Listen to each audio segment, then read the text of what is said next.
নামাজে সেজদায় চোখ বন্ধ রাখলে কি হতে পারে, কি ঘটতে পারে, কি পরিণতি হতে পারে?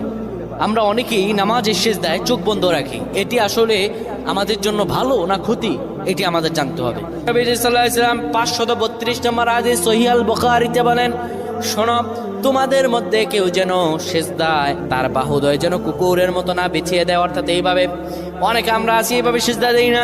আমরা সেজদা এই যে বাহুদয় আমরা জমিনের মধ্যে লাগিয়ে দেই। রাসূলুল্লাহ স্পষ্টত নিষেধ করেছেন এইভাবে যেন কেউ সেজদা না দেয়। এইভাবে যদি সেজদা দেয় আল্লাহর দরবার তার নামাজ কবুল হবে না।